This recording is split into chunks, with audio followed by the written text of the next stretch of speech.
झाली की आपल्या सर्व क्षेत्रातलं काही दिवसांपूर्वी वजन कमी झालं होतं, मात्र आता येणारा काळ आपला आणि बीजेपी यावेळी तुम्ही कसं बघता? जेव्हा काळ होता तेव्हा नीट खाता नाही आलं केलं सगळ्या जातींनी मोठं मराठ्या सहित स्वतः टोळीनं वरबडून खाल्लं ना ओबीसी मोठा होऊन दिला ना मराठा मोठा होऊ दिला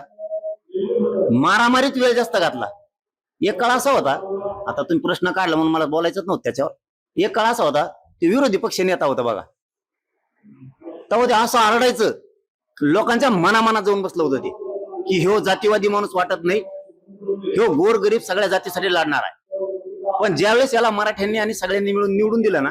त्याविषयीची नियत खराब झाली आणि टोळीच्या माग सगळी यांनी मंत्र्याची ताकद उभा केली आणि मग ते करायला लागले खून मग मागा लागले खंडाण्या आधीच त्याचा जो लोकांचा बघण्याचा दृष्टिकोन होता ना त्याच्यातली पोटतिडकी लोकांच्या लक्षात आली आता उपरती येऊन काय उपयोग आहे का सगळी लाज गेल्यावर आता जर तू म्हणत असेल मला याचा कटाळा आला मला पश्चातापाचा आला मला अमकच झालं आता मग वजनच कमी झालं मग अमकच झालं तो या हाताने तो वाटोळ करून घेतलंय सगळं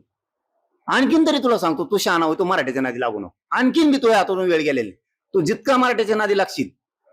तितका तू राजकारणातून संपणार आहे कायमचा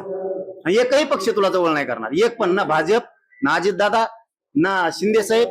कोणीही तुला जवळ करणार नाही तो पुढे एकच पर्याय इथून पुढे मराठ्यांच्या काड्या करायच्या बंद करायच्या गुंडाच्या मागे उभा राहायचं बंद करून टाकायचं ते म्हणाले येणारा काळ आपला आहे यावरून आता पुन्हा मंत्रिपद मिळण्याची चर्चा सुरू आहे. मध्ये जायचा काळ आहे आता नुसतं काळेच असलं तुला सांगितलं ना तुला पूर्ण बदलावं लागणार आहे तू जे टोळीला साथ देतो ना चूक करणाऱ्याला तो स्वतः गुतवला पाहिजे खंडणी मागणारा खून करणाऱ्याला तो सगळ्यांना तो स्वतः गुतवला पाहिजे तो पाठराखण नाही केली पाहिजे तू मराठ्यांनी मोठं केलंय तुला तो काळ तू आठवून बघ तुला ज्यावेळेस कोणी साथ देत नव्हतं त्यावेळेस मराठ्यांनी साथ दिली तुला आज तू काय काड्या करतो माझ्या सारख्यावर काही मराठ्याच्या तो आहे प्रवक्त्याच्या हाताने धरतो हाताखाली तो आहे प्रवक्ते ते चिल्लर चालर अर्धा भेटलंय सारल्याला अर्धे डोंगाची वर त्याची इन आलेली ते प्रवक्ते त्यांच्या माध्यमातून तो माझ्या विरोधात लोकांना बोलायला लावणार मला त्रास द्यायला लावणार ते काम बंद कर ना ते काम बंद कर तो कोणचा नेता होता केवढा होता कुठं सुपाऱ्या देणे हे धंदे नाही तू सामाजिक न्यायाच्या मंत्रालयात काम केलेला माणूस आहेस तुला सामाजिक न्याय या शब्दाचा तरी अर्थ कळायला पाहिजे होता आपण सामाजिक न्याय करतोय की ज्यांच्या माध्यमातून आपण मोठे झालो त्यांचेच मुर्दे पाडायला लागलो दुसरीकडे मंत्री पंकजा मुंडे असं म्हणाले की आता कधी कधी वाटतं राजकारणातून रिटायर होईल मग तर हे सगळ्या जुने धुमाकूळ घाली वारसाच मोडा मग त्यांनी आधी दिलेला त्रास ध्यानात ठेवा मी हमेशा मीडियात सांगतो ते कमीत कमी फक्त अहंकारी याच्यासारखी खालच्या दर्जाची नाही सगळा समाज मोडून टाकीन त्यांचा त्याने जर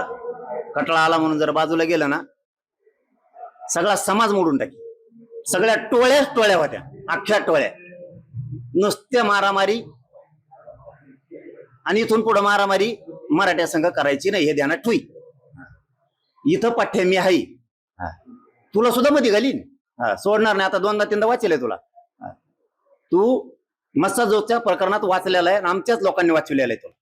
तू 100% त्याच्यात आहे तू ते विसरू नको आणि माझ्या सुद्धा घातपाताच्या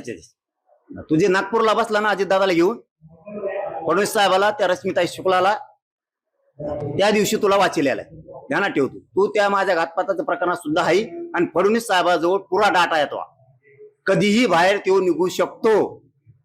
कधीही पण तू त्याची काळजी करू नको मी हे लय जबाबदारीने बोलतोय कारण शेवटी फोनवर तो बोललेला आहे त्या दिवशी रात्री 11-12 वाजता त्या आरोपीशी तो बोललाय त्यामुळे शिडी आरतोय हाईत तू त्या घातपाताच्या प्रकरणात 100% तो या लक्षात आला आता आपण 100% मध्ये जाणार आहेत